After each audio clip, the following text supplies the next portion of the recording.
हमारे बुढ़ापे की रोटी का सवाल है और वो रोटी हम किसी और को खाने नहीं देंगे। अगर हमारा संघर्ष यूं चलता रहा तो एक दिन दूर नहीं है हमारी भी ओपीएस लागू होगी और एक दिन पेंशन वाली सरकार को करनी पड़ेगी, नहीं तो हम इसी प्रकार से आंदोलन करते रहेंगे। एक कल्याणकारी राज्य वही होता है जो अपने कर्मचारियों की, जनता की देखभाल अच्छी प्रकार से करे।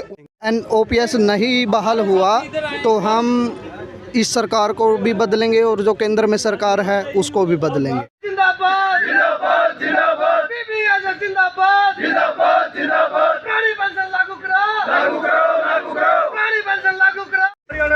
आज नगूरा बिजली विभाग में सभी विभागों के कर्मचारी रोष प्रकट कर रहे हैं। अप्रैल 2004 से जो नई भर्तियां हुई थी, राज्य सरकार ने रिटायरमेंट के बाद मिलने वाली पेंशन को बंद कर दिया था, उसे बहाल करने के लिए सभी विभागों के कर्मचारी रोष प्रकट कर रहे हैं। आज 3 मार्च को कर्मचारी संगठन की चंडीगढ़ में मीटिंग भी है। नमस्कार, मैं तरुण अरोड़ा। आज हम मौजूद हैं नगूरा बिजली विभाग में। आज आप देख सकते हैं सभी विभागों के कर्मचारी यहाँ पर मौजूद है, धरना प्रदर्शन कर रहे हैं, एक रोष प्रदर्शन कर रहे हैं। नमस्कार सर। नमस्कार जी। सर, क्या कुछ समस्याएं हैं, मतलब क्या पेंशन बहाल हो सकती है? सर देखिए, पेंशन बहाली संघर्ष समिति हरियाणा में 2018 से संघर्ष कर रही है और अभी तक 6 स्टेटों में लगभग पेंशन बहाली हो चुकी है। हरियाणा में भी पेंशन बहाली संघर्ष समिति पूरी जोर शोर से संघर्ष कर रही है और एक दिन पेंशन वाली सरकार को करनी पड़ेगी, नहीं तो हम इसी प्रकार से आंदोलन करते रहेंगे। धन्यवाद। एक एमपी एमएलए जो है पेंशन ले रहा है 5 साल के कार्यकाल के बाद, तो आपको क्यों नहीं? हाँ, यही मैं उनसे आग्रह करता हूँ, अगर एनपीएस इतनी अच्छी है तो वो खुद पे लागू करे। हाँ, वो खुद तो ओपीएस ले रहे हैं, वो कर्मचारियों को एनपीएस दे रहे हैं। हाँ, सबसे पहले मैं आपको चंदल को भी धन्यवाद देना चाहता हूँ जो आप यहाँ पहुँचे और आपने हमारी आवाज़ को जन जन तक पहुँचाया। और मैं सब नमन करता हूँ विजेंद्र धारीवाल को, जो हमारे पेंशन बहाली संघर्ष समिति का केंद्र बिंदु है, जो उन्होंने ये आंदोलन खड़ा किया और इतने बड़ा विशाल रूप ले लिया इस आंदोलन ने, जिसने सरकार की कुर्सी हिला दी। सरकार सोचने पर मजबूर होगी, स्टेट में भी और केंद्र में भी। अगर हमारा संघर्ष यूँ चलता रहा तो एक दिन दूर नहीं है हमारी भी ओपीएस लागू होगी, एनपीएस को जाना पड़ेगा। धन्यवाद। आज सभी कर्मचारी एक रोष प्रदर्शन कर रहे हैं, सभी विभागों के कर्मचारी यहाँ पर मौजूद हैं, सरपंच भी यहाँ तक हड़ताल पर हैं, तो उसके बारे में आप क्या कहना चाहेंगे? सर, ये सरकार की हठधर्मिता है, उन्होंने मान लेना चाहिए। एक कल्याणकारी राज्य वही होता है जो अपने कर्मचारियों की, जनता की देखभाल अच्छी प्रकार से करे। उनके लिए नियम ऐसे बनाए जो स्वीकार्य हों। जब सरपंच स्वीकार नहीं कर रहे, कर्मचारियों के ऊपर एनपीएस थोप दी, वो स्वीकार नहीं कर रहे, तो सरकार को इस पर मंथन करना चाहिए। और हमारी तो ये जो यहाँ पर इकट्ठे हुए हैं, सिर्फ केवल एक ही मांग है कि हमारी ओपीएस लागू करे सरकार, बस, और कुछ नहीं है। क्योंकि बुढ़ापे का सारा ओपीएस ही होती है, वही मिले नहीं तो फिर वो हमको और कोई दूसरा रास्ता स्वीकार नहीं है। सर, आज कर्मचारी संघ की चंडीगढ़ में बैठक है, उसके बारे में क्या फैसला लिया जा सकता है?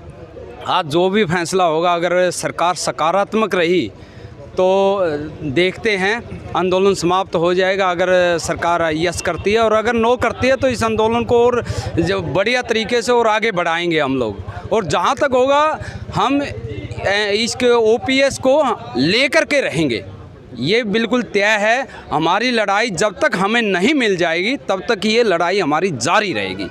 हाँ, बिल्कुल।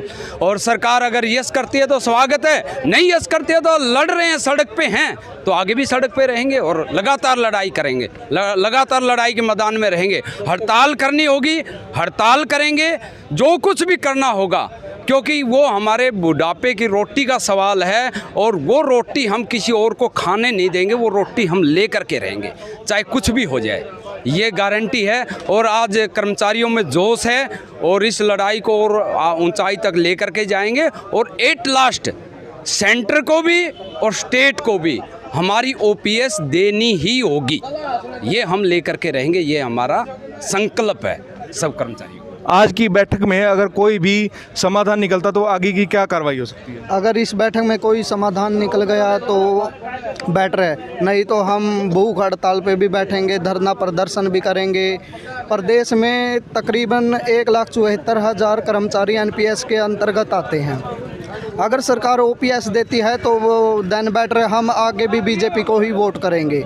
अगर ओपीएस नहीं बहाल हुआ तो हम इस सरकार को भी बदलेंगे और जो केंद्र में सरकार है उसको भी बदलेंगे। आज का युवा बेरोजगार है, पहले सीईटी क्लियर करता है, उसके बाद एक और एग्ज़ाम क्लियर करना पड़ता है नौकरी के लिए, तो उसके बाद भी सरकार से लड़ेगा युवा, तो कहाँ तक ये सहमत हो इस बात से? इस सरकार के अंदर ना तो कर्मचारी सुखी है, ना किसान सुखी है, ना कोई सरपंच एसोसिएशन सुखी है, हर वर्ग दुखी है और सभी संघर्ष कर रहे हैं, सभी लड़ाइयाँ कर रहे हैं। और एक बेरोजगारी तो देखो आप, सरकार ने कौशल रोजगार निगम चालू कर दिया, पक्की भर्ती कहाँ है? कोई भी पक्की भर्ती नहीं कर रहा। कौशल रोजगार निगम कर रहे हैं, क्या है कौशल रोजगार निगम? कोई पक्की स्थायी भर्ती नहीं है, 1 साल के बाद कभी भी हटा सकते हैं। तो ये तो बेरोजगारी का मुख्य कारण तो सरकार ही बना रही है, पक्की भर्तियों को बंद करके। ये चीज़ है सर। धन्यवाद।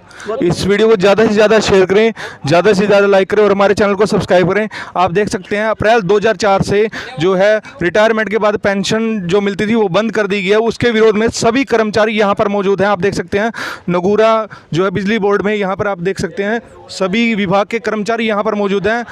रोष प्रदर्शन किया जा रहा है, धरना प्रदर्शन किया जा रहा है, यहाँ तक कि नारे भी लगाए जा रहे हैं। पेंशन को बहाल करने की जो है मांग इनकी जो है कहाँ तक सहमत है, आप हमें कमेंट बॉक्स में बताएं। इस वीडियो को ज़्यादा से ज़्यादा लाइक करें, ज़्यादा से ज़्यादा शेयर करें।